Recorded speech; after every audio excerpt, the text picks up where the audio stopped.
Creo que a los locos hay que creerles. En el momento de mayor desesperación me parece que fue cuando dijo más verdades.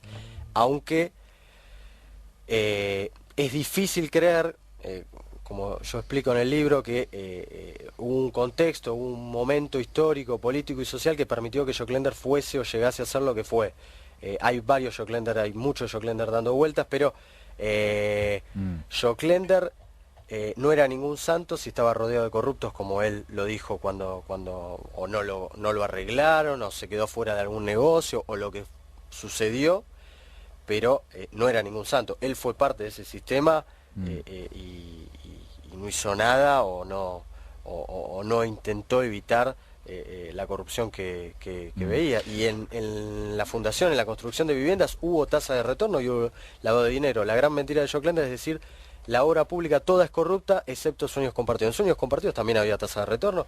Lo dice un funcionario importante de la Secretaría de Derechos Humanos del Chaco, que a calzón quitado me cuenta que acá íbamos mitad y mitad, arreglábamos 40%, a veces 50 otras, y bueno, Capitanich estaba para cosas más importantes, no estaba para preocuparse en estas cosas, y arreglaban con otros funcionarios. Hay pasajes del libro que realmente son de antología, que vale la pena ser recordados, que vale la pena leer, etcétera. Uno de ellos es cuando vos describís a protagonistas que se van repitiendo en distintas esferas y la enorme cantidad de empresas que fueron gestando y creando. Entre ellas las fundadoras de Meldorec, dos personas y señoras muy mayores que tenían, no sé, 50 empresas, casi 40.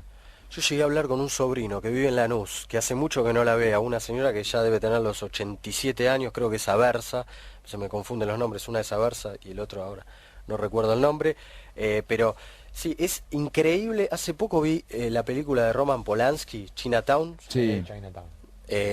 Recuerdan que había las prestanombres, las ancianas en el geriátrico. Bueno, es la misma historia, buscaban a prestanombres y no es solo del escándalo Joclender, es un entramado de corrupción que lo ves en Chicone, lo ves en lo que se te ocurra de los últimos años como una matriz de corrupción de lo que es el kirchnerismo.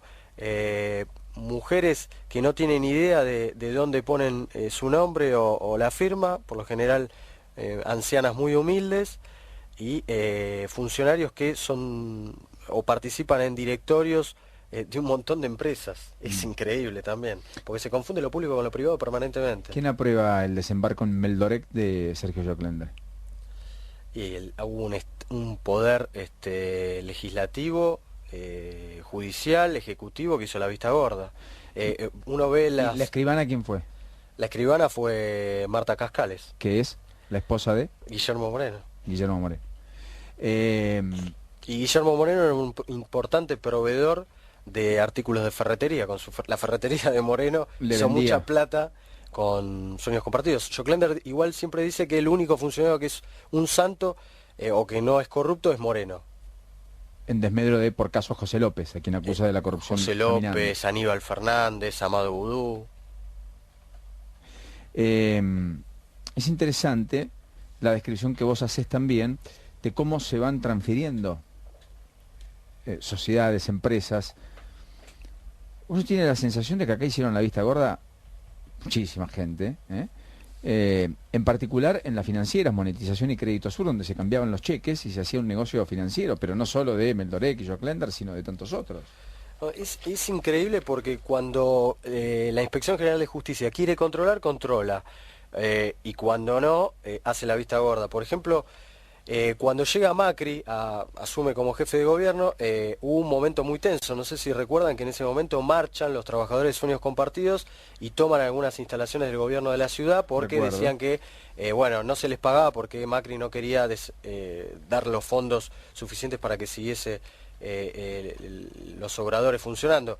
Y entonces necesitaban una sociedad civil sin fines de lucro que ya estaba constituida en la desaparecida Villa El Cartón, y a sus delegadas para que se hiciese este gran negocio que fue el Obrador de Castañares, que se comenzó a hacer en el 2007 y 5 años después todavía no se terminó, y que se destinaron 151 millones en un primer momento y 40 millones después. Se utilizó a estas delegadas, que se les falsificó la firma y los peritos de Gendarmería demostraron que se les había falsificado la firma. Mirá, este convenio, bueno, es radio, obviamente no se puede ver, pero ¿no notás nada raro? Hay 2 sellos de 2 funcionarios distintos. Luis Bontempo Que falleció en los primeros días de noviembre. y Luis Bontempo, que aparece 2 veces.